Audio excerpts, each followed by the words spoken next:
Hai semua, selamat datang di channel Baca Saham. Pada video ini, kita akan membahas satu topik dengan judul Dividen Setara Gaji. Tapi seperti biasa, semua pembahasan ini bukan rekomendasi dan hanya informasi. Ingat, kerugian kamu tanggung sendiri ya. Nah, sebelum membahas lebih lanjut, saya tertarik menampilkan hasil dari informasi pencarian di ChatGPT terkait poin plus minus untuk mendapatkan dividen yang setara dengan gaji. Nantinya di akhir video nanti, saya akan menampilkan beberapa nama saham yang mungkin menarik untuk kamu pertimbangkan. Dan kita akan buat simulasi, kira-kira untuk mendapatkan dividen setara dengan gaji, kita butuh berapa banyak lembar saham maupun berapa banyak modal secara keseluruhan. Tapi seperti biasa, semua pembahasan ini bukan rekomendasi. Sekarang langsung saja kita masuk ke dalam pembahasan terkait plus minusnya. Dengan informasi dari ChatGPT, kamu akan memperoleh data sebagai berikut. Mendapatkan dividen yang setara dengan gaji adalah strategi untuk memperoleh pendapatan pasif dari investasi di saham yang membayar dividen. Tujuannya adalah untuk menghasilkan penghasilan yang sama dengan gaji bulanan Anda, tanpa harus bekerja aktif. Berikut adalah plus minus atau keuntungan dan kerugian dari mendapatkan dividen setara dengan gaji. Poin plusnya, yang pertama, pendapatan pasif. Dividen memberikan penghasilan pasif tanpa perlu bekerja aktif. Setelah Anda menginvestasikan dana, Anda bisa mendapatkan pembayaran dividen secara berkala, misalnya setiap kuartal atau tahunan. Ini memungkinkan Anda untuk mendapatkan penghasilan tanpa harus terlibat langsung dalam pekerjaan harian. Poin plus kedua, potensi kebebasan finansial. Jika dividen yang Anda terima cukup untuk menggantikan gaji, Anda bisa lebih bebas mengatur waktu, bekerja lebih fleksibel, atau bahkan memilih untuk pensiun lebih awal. Ini memberikan lebih banyak kebebasan waktu dan lebih sedikit tekanan finansial dari pekerjaan aktif. Poin ketiga, keamanan finansial. Dividen yang dibayar secara teratur bisa memberikan keamanan finansial. Jika Anda berinvestasi di perusahaan yang stabil dan memiliki riwayat membayar dividen dengan baik, Anda dapat mengandalkan aliran pendapatan yang relatif stabil. Dividen dapat menjadi pengganti gaji jika dipilih dengan cermat. Poin plus keempat, potensi pertumbuhan nilai aset atau capital gain. Selain mendapatkan dividen, saham yang Anda pilih juga bisa mengalami apresiasi nilai atau kenaikan harga. Dengan kata lain, investasi di saham yang membayar dividen tidak hanya memberi Anda penghasilan dari dividen, tapi juga dari kenaikan harga saham atau dengan kata lain, capital gain. Poin plus kelima, reinvestasi dividen. Dividen yang diterima bisa digunakan untuk membeli lebih banyak saham lagi. Dengan cara ini, Anda dapat meningkatkan jumlah saham yang kamu miliki dan mendapatkan lebih banyak dividen di masa depan. Istilah simpelnya compounding dividend. Tapi selain beberapa kelebihannya, ada juga beberapa kekurangan yang mungkin bisa kamu pertimbangkan. Yang pertama, tentu saja modal investasi yang besar. Untuk mendapatkan dividen yang setara dengan gaji, Anda perlu menginvestasikan modal yang cukup besar. Sebagai contoh, jika Anda ingin menerima dividen 5 juta per bulan atau 60 juta per tahun dengan dividen yield 8%, Anda butuh sekitar 750 juta. Ini adalah jumlah yang tidak mudah dicapai bagi banyak orang. Kedua, resiko pasar saham. Investasi di saham tidak bebas risiko. Harga saham dapat berfluktuasi dengan tajam dan nilai investasi Anda bisa turun. Meskipun perusahaan membayar dividen, fluktuasi harga saham bisa mengurangi nilai portofolio secara keseluruhan. Ketiga, risiko pemotongan atau penghentian dividen. Tidak semua perusahaan dapat menjamin pembayaran dividen setiap saat. Ini penting. Pada masa ekonomi yang buruk, perusahaan bisa memotong atau bahkan menghentikan pembayaran dividen untuk mempertahankan likuiditas atau untuk mengurangi biaya. Hal ini dapat mempengaruhi penghasilan Anda yang tergantung kepada dividen. Keempat, pajak dividen. Di banyak negara termasuk Indonesia, dividen dikenakan pajak jika tidak direinvestasikan. Di Indonesia, pajak dividen untuk individu biasanya sebesar 10%. Ini artinya penghasilan yang Anda terima dari dividen akan dipotong pajak, mengurangi jumlah dana yang diterima. Kelima, dividen tidak selalu teratur. Meskipun dividen biasanya dibayar secara berkala, tidak semua perusahaan membayar dividen setiap bulan atau bahkan setiap kuartal. Beberapa perusahaan membayar dividen tahunan yang membuat aliran pendapatan Anda tidak teratur. Ini bisa membuat pengelolaan keuangan menjadi lebih rumit, terutama jika Anda bergantung pada dividen untuk menggantikan gaji bulanan sepenuhnya. Nah, untuk poin kelima ini mungkin kita bisa menyesuaikan dengan membagi 12 dari total dividen setahun yang bisa kita terima. Poin keenam, keterbatasan pendapatan dari dividen. Pendapatan yang diperoleh dari dividen cenderung lebih rendah dibandingkan dengan potensi pengembalian investasi lainnya, misalnya capital gain. Dividen biasanya tidak menawarkan tingkat pengembalian yang sangat tinggi. Jadi untuk mendapatkan dividen yang setara dengan gaji, Anda harus menginvestasikan modal yang sangat besar. Ketujuh, volatilitas pasar dan ekonomi. Ekonomi atau pasar saham yang volatile dapat mempengaruhi perusahaan yang membayar dividen. Misalnya di masa resesi atau krisis ekonomi, banyak perusahaan yang menurunkan atau menghentikan pembayaran dividen mereka. Contohnya seperti tahun 2020 yang kamu sudah bisa lihat dengan mata kamu sendiri, di mana banyak perusahaan yang memiliki dividen yang lebih rendah dibandingkan tahun-tahun sebelumnya atau bahkan tidak membagi dividen. Kesimpulannya, mendapatkan dividen setara dengan gaji bisa menjadi strategi yang sangat menguntungkan dalam jangka panjang, namun memerlukan perencanaan yang hati-hati dan pemahaman tentang risiko yang terlibat. Anda juga harus siap dengan modal yang besar, memilih saham dengan bijak, dan terus memantau portofolio investasi secara berkesinambungan. Nah, seperti yang saya katakan tadi, saya akan menampilkan rekapan data beberapa nama saham yang menawarkan dividen dengan angka yang besar di tahun 2024. Disclaimer dulu, data ini merupakan data masa lalu. Dan di tahun 2025 ini mungkin saja bisa berbeda dibandingkan tahun 2024. Selain itu, mohon juga cek lagi data yang ditampilkan, karena bisa saja ada salah input atau salah hitung. Dan semua saham yang disebutkan bukan rekomendasi dan hanya sebagai edukasi saja. Nah, untuk angka dividen ini juga semuanya tergantung kepada pencapaian laba dan hasil RUPS. Artinya, ada kemungkinan dividennya lebih besar, ada juga kemungkinan dividennya menjadi lebih kecil. Untuk itu, penting bagi kamu untuk memantau kinerja perusahaan, prospek perusahaan ke depan, sebaik apa perusahaan ini, dan bagaimana konsistensinya mereka membagi dividen. Nah, dari beberapa saham yang saya tampilkan ini, setidaknya ada 16 nama saham, yaitu Adaro, Hexa, PTBA, DLTA, TBLA, HMSP, ITMG, ASII, ADMF, Toto, UNTR, Auto, BBRI, BMRI, Telkom, dan BBNI. Saya hanya memilih saham-saham ini berdasarkan angka dividen yield mereka. Artinya saya tidak memilih berdasarkan fundamental, tidak melihat valuasi, tidak melihat prospek, tidak melihat saham ini bagus atau tidak, dan saya murni hanya menampilkan data ini berdasarkan angka dividen yield perusahaan-perusahaan ini. Setidaknya ada 16 nama saham. Memang ada saham-saham lain lagi yang saya tidak tampilkan di sini, tapi kamu bisa mempertimbangkannya dengan melakukan analisa secara mandiri. Nah, setidaknya dari 16 saham yang kita bahas ini, ada beberapa saham yang mungkin bisa menarik bagi kamu. Entah itu kamu suka saham perbankan, entah itu kamu suka saham batubara, entah itu kamu suka saham consumer goods, dan lain sebagainya. Silahkan kamu analisa berdasarkan sektor yang menurut kamu masih prospek dan kamu yakin untuk berinvestasi di sana. Dan sebagai informasi juga, ada mungkin beberapa data yang harus kamu sesuaikan. Mengingat ada perusahaan yang mungkin di tahun 2024 membagikan dividen dengan angka yang besar karena adanya dividen spesial atau adanya corporate action tertentu. Sehingga mungkin saja angka itu tidak akan terulang lagi di tahun 2025.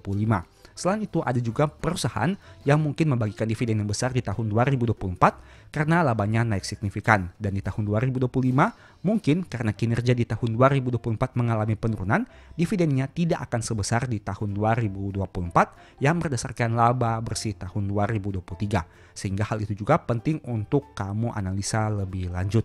Nah, dari data ini kamu bisa lihat ada beberapa saham yang membagikan dividen dengan angka di bawah 10% tapi masih berada di atas angka 6%. Setidaknya ada 6 perusahaan yang bisa kamu lihat di sini. Contohnya seperti UNTR, Auto, BBRI, BMRI, Telkom, dan BBNI. Ada juga perusahaan-perusahaan yang membagikan dividen dengan yield di atas 10%, seperti nama-nama yang bisa kamu lihat ini. Tapi kembali lagi saya mau mengingatkan dengan detail kepada kamu bahwa ada kemungkinan di tahun 2025 ini dividennya tidak akan sebesar ini. Untuk itu, penting bagi kamu untuk menganalisa lebih lanjut.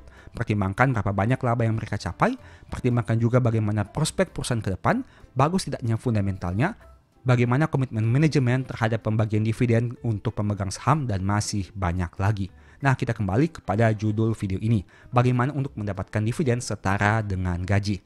Katakanlah saya mengambil asumsi gaji 5 juta per bulan atau setara dengan UMR. Artinya kita butuh 60 juta dalam waktu 1 tahun. Ini merupakan perhitungan simulasinya berdasarkan dividen yang dibagikan di tahun 2024. Nah, ini merupakan lembar saham yang kamu butuhkan agar bisa memperoleh dividen sekitar 60 juta dalam 1 tahun. Tentu saja ini mengacu pada dividen yang dibagikan di tahun 2024. Kembali lagi di tahun 2025 dan seterusnya mungkin saja angkanya akan sangat berbeda. Dari data ini kamu bisa lihat bahwa semakin tinggi dividen yield perusahaan, maka semakin kecil modal yang dibutuhkan. Contohnya seperti saham Hexa PTBA yang hanya butuh dana sekitaran 300-an juta. Saham ADRO di sini mungkin kamu harus perlakukan secara spesial di mana melakukan analisa lebih lanjut terkait prospek dividen ke depannya. Karena mereka telah melakukan corporate action di akhir tahun 2024 dengan pemisahan lini bisnis, sehingga mungkin saja dividennya akan berpengaruh di tahun 2025 ini dan seterusnya. Tapi kembali lagi, untuk angka pastinya kita harus menunggu data RUPS nanti yang akan dilaksanakan. Nah, setidaknya dengan data ini kamu bisa lihat untuk memperoleh dividen 5 juta per bulan, maka modal yang dibutuhkan bervariatif. Mulai dari 300-an juta, 400-an juta, 500-an juta, 600-an juta, 700-an juta, 800-an juta, hingga 900-an juta. Tergantung kepada berapa besar dividen yield dari perusahaan itu.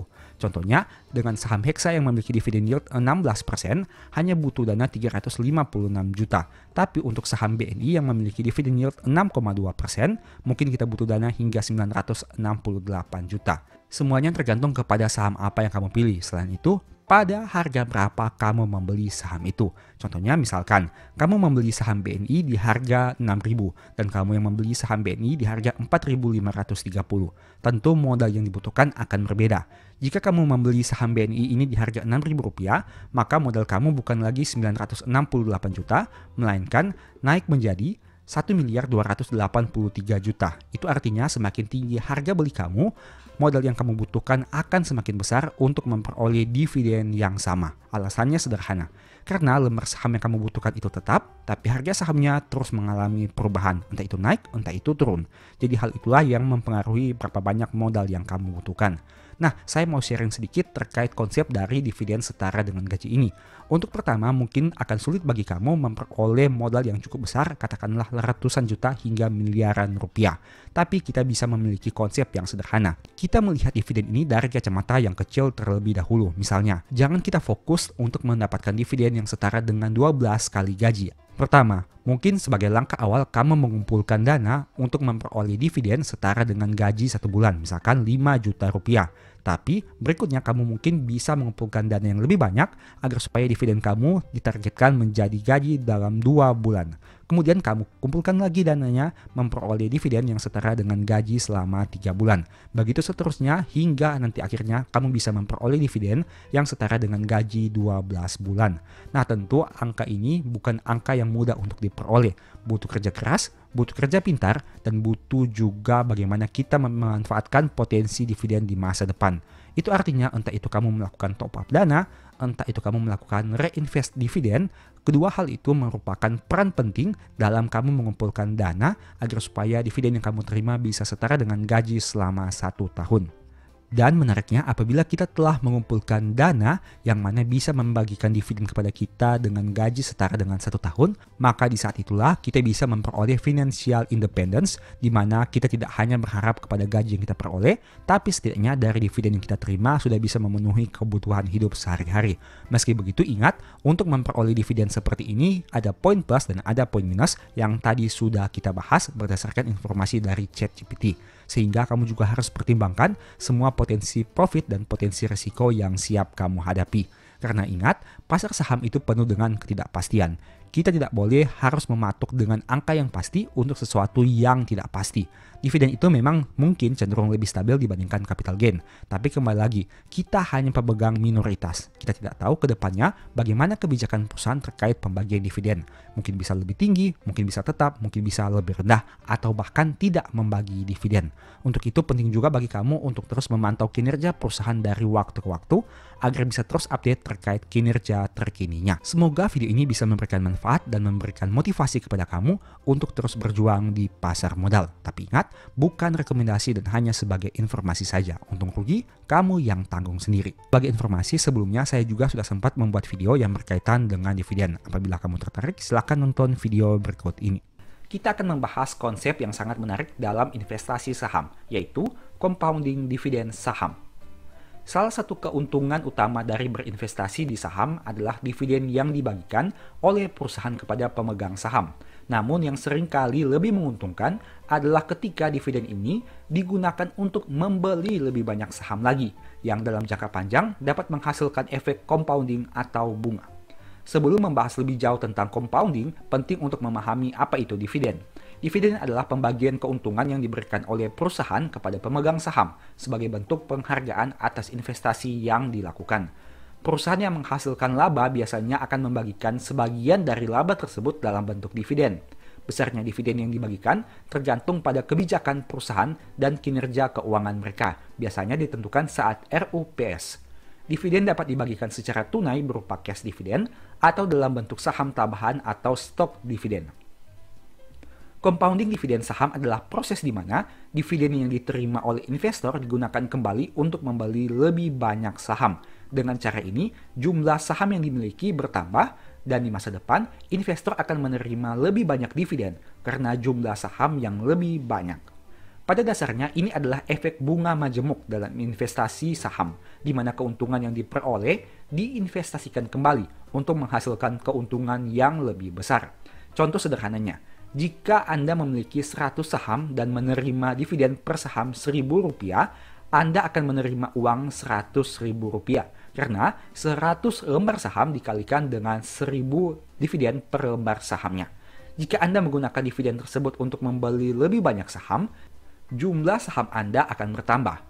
Dividen yang Anda terima tahun depan juga akan lebih besar karena jumlah saham Anda sudah bertambah dan siklus ini terus berulang. Artinya, jika kamu mengulangi di tahun depan, akan ada efek compounding atau bola salju di tahun kedepannya juga. Bagaimana cara kerja compounding dividen? Pertama, penerimaan dividen. Setiap kali perusahaan membayar dividen, investor akan menerima sejumlah uang berdasarkan jumlah saham yang dimilikinya. Sebagai contoh, jika dividen per saham adalah 1.000 dan investor memiliki 100 lembar saham, maka total dividen yang diterima adalah Rp100.000. Kedua, reinvestasi dividen. Daripada menarik uang tunai tersebut dalam bentuk dividen, investor dapat memilih untuk menggunakan dividen tersebut untuk membeli lebih banyak saham. Dibandingkan konsumtif, lebih baik direinvestasikan. Dengan kata lain, Anda tidak perlu top up dana untuk membeli saham lagi, melainkan menggunakan uang dari dividen untuk beli saham tersebut. Ketiga, penambahan jumlah saham. Dengan membeli lebih banyak saham, jumlah saham yang dimiliki oleh investor bertambah. Misal, jika investor menggunakan Rp100.000 untuk membeli lebih banyak saham dengan harga Rp1.000 per saham, investor akan mendapatkan tambahan 100 saham lagi. Keempat, dividen yang lebih besar. Pada periode berikutnya, dividen yang diterima akan lebih besar karena jumlah saham yang dimiliki lebih banyak. Hal ini menciptakan efek snowball atau bola salju, di mana dividen yang diterima terus meningkat seiring dengan bertambahnya jumlah saham yang dimiliki. Manfaat compounding dividen. Pertama, meningkatkan keuntungan dalam jangka panjang. Compounding dividen sangat bermanfaat dalam jangka panjang. Walaupun dividen per saham mungkin terlihat kecil pada awalnya, dengan reinvestasi yang terus dilakukan, nilai investasi dapat berkembang dengan sangat pesat dalam jangka waktu yang panjang. Kedua, efek bunga majemuk. Seperti halnya dalam tabungan atau obligasi, reinvestasi dividen menciptakan efek bunga majemuk.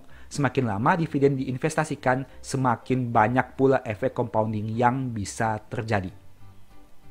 Ketiga, peningkatan jumlah saham secara otomatis. Reinvestasi dividen memungkinkan investor untuk menambah jumlah saham secara otomatis tanpa perlu mengeluarkan uang tambahan. Hal ini sangat berguna bagi investor yang ingin mengoptimalkan portofolio mereka tanpa perlu berinvestasi tambahan secara manual atau top up dana. Karena untuk membeli saham, kita hanya menggunakan dana yang diperoleh dari dividen. Keempat, mengurangi risiko investasi. Dengan memperbanyak jumlah lembar saham dari waktu ke waktu, investor secara tidak langsung dapat mengurangi biaya atau harga rata-rata per saham yang mereka beli. Hal ini bisa membantu mengurangi dampak volatilitas pasar, karena lebih banyak saham yang dimiliki dapat menurunkan risiko investasi. Tentunya apabila membeli saham pada harga yang lebih rendah dengan dividen yang kamu peroleh, akan berdampak pada harga rata-rata yang lebih rendah. Begitu juga sebaliknya. Nah, berikut ini contoh simulasi compounding dividen saham. Misalnya, Anda membeli saham dengan harga Rp10.000 per lembar saham, dan perusahaan memberikan dividen sebesar Rp1.000 per lembar saham setiap tahun. Anda mulai investasi dengan membeli 100 lembar saham. Ini merupakan tabel perhitungannya. Misalnya, saham yang dimiliki adalah 100 lembar. Dividen per sahamnya adalah Rp1.000. Itu artinya total dividen yang kamu peroleh adalah Rp100.000, di mana 100 lembar dikalikan dengan dividen per sahamnya yaitu Rp1.000. Nah, dengan jumlah dividen Rp100.000 ini, kamu bisa membeli 10 saham baru. Dengan kata lain, dengan dividen Rp100.000 ini dan harga saham Rp10.000, kamu bisa memperoleh 10 saham baru. Dengan begitu, total lembar saham yang kamu miliki bukan lagi 100 lembar saham, melainkan 100 lembar saham ditambah 10 lembar saham alias 110 saham. Di tahun kedua, kamu akan menerima dividen bukan lagi 100 lembar saham, melainkan sudah 110 lembar saham. Dengan kata lain, dividen yang kamu terima bukan lagi Rp100.000, melainkan Rp110. Dan angka dividen ini bisa kamu belikan 11 saham yang baru, sehingga total saham kamu menjadi 121 lembar saham. Nah, untuk tahun ketiga, dividen yang kamu terima sudah bukan lagi dari 110 atau 100 lembar saham, melainkan 121 lembar saham. Dengan kata lain, total dividennya menjadi Rp121, atau kamu bisa beli 12 saham baru, sehingga total saham kamu menjadi 133 lembar saham. Di tahun keempat juga seperti itu, kamu menerima dividen dari 133 lembar saham, sehingga total dividennya Rp133.000, dan kamu bisa beli 13 lembar saham baru, atau dengan kata lain saham kamu menjadi 146 lembar saham. Nah, di sini kamu bisa lihat sesuatu. Yang pertama, saham kamu hanya 100 lembar saham pertama. Tapi dalam 4 tahun, tanpa perlu top up dana dan hanya menggunakan dividen saja, lembar saham kamu bisa bertambah menjadi 146 lembar saham.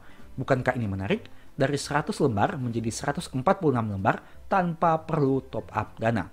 Poin kedua, untuk angka harga sahamnya memang digunakan angka yang stabil yaitu Rp10.000 per lembar saham. Sehingga kita juga harus mempertimbangkan hal ini. Karena kemungkinan besar pada tahun pertama sampai tahun keempat, harga beli kamu tidak akan stabil di angka Rp10.000. Mungkin bisa lebih tinggi, mungkin juga bisa lebih rendah.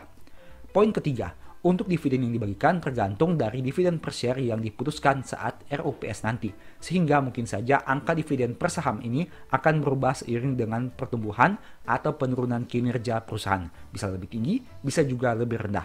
Tapi setidaknya dengan simulasi sederhana ini, kamu bisa lihat manfaat dari compounding dividen di masa depan. Dengan jumlah lembar saham yang sedikit, dengan dividen yang direinvestasikan, di masa depan lembar saham kamu bisa semakin banyak. Dalam contoh ini, setiap tahun dividen yang diterima digunakan untuk membeli lebih banyak saham. Akibatnya, jumlah saham yang dimiliki bertambah, dan dividen yang diterima pun semakin besar. Kesimpulan, compounding dividen saham adalah strategi yang sangat menarik dalam investasi saham. Dengan reinvestasi dividen, investor dapat memanfaatkan efek bunga majemuk untuk mengembangkan kekayaan mereka dalam jangka panjang. Meskipun hasil dividen mungkin kecil pada awalnya, tapi dengan konsistensi dan waktu, manfaat dari compounding dapat menjadi luar biasa. Sebagai investor, sangat penting untuk memilih saham yang memiliki rekam jejak pembayaran dividen yang stabil dan konsisten. Kamu bisa melihat histori pembagian dividen perusahaan dari berbagai sumber, seperti aplikasi sekuritas, laporan tahunan perusahaan, website resmi perusahaan, dan lain-lain. Ini merupakan contoh yang saya ambil dari website resmi BCA terkait dividen yang mereka bagikan. Kamu bisa lihat di sini. Untuk tahun buku 2001, dividen yang mereka bagikan adalah Rp28 per lembar saham yang dibagikan pada tahun 2002. Sebagai catatan, BCA melakukan pemecahan saham atau stock split dengan rasio 1:2 atau pemecahan dari 1 lembar saham menjadi 2 lembar saham efektif pada tanggal 15 Mei 2001, 8 Juni 2004, 31 Juni 2008. Serta melakukan pemecahan saham stock split dengan rasio 1:5 atau pemecahan dari 1 lembar menjadi 5 lembar pada tanggal 15 Oktober tahun 2021. Itu artinya kamu harus menyesuaikan angka ini dengan stock split yang pernah dilakukan oleh BCA pada tahun 2001, 2004, 2008, dan 2021. Tapi secara sekilas kamu bisa lihat, dari angka dividen per share 28 di tahun 2023 yang mana dibagikan dividennya di tahun 2024, nilai per sahamnya menjadi 227 per lembar saham. Kenaikan yang sangat luar biasa. Meskipun kita juga harus menyesuaikannya dengan angka stock split. Dari data ini kamu bisa melihat kehebatan dividen di masa depan asalkan perusahaannya konsisten bertumbuh. Dan yang menjadi PR sebenarnya mencari saham apakah yang memiliki prospek kedepannya yang mengalami pertumbuhan yang cukup baik, contohnya seperti BCA ini. Tapi ingat, data di masa lalu tidak menjamin data di masa depan akan terulang kembali. Mungkin saja saham di masa lalu yang kamu lihat bagus, tapi belum tentu di masa depan juga tetap bagus. Sehingga harus pertimbangkan dari aspek profit dan potensi resikonya. Dan ingat, semua saham yang disebutkan bukan rekomendasi dan hanya informasi saja. Untung rugi kamu yang tanggung sendiri. Silahkan kamu hitung sendiri berapa persen kenaikan dividen BCA setelah disesuaikan dengan stock split. Dengan strategi yang tepat dan kesabaran, compounding dividen saham dapat menjadi salah satu kunci untuk mencapai tujuan finansial dalam jangka panjang. Demikianlah pembahasan singkat pada video ini. Selalu ingat bahwa semua saham yang disebutkan bukan rekomendasi dan hanya bersifat edukasi serta informasi. Mohon juga agar dapat mengecek kembali data yang ditampilkan karena bisa saja terjadi kesalahan pengetikan atau pengambilan data. Di video berikutnya ingin dibahas materi apa lagi? Tulis di kolom komentar ya.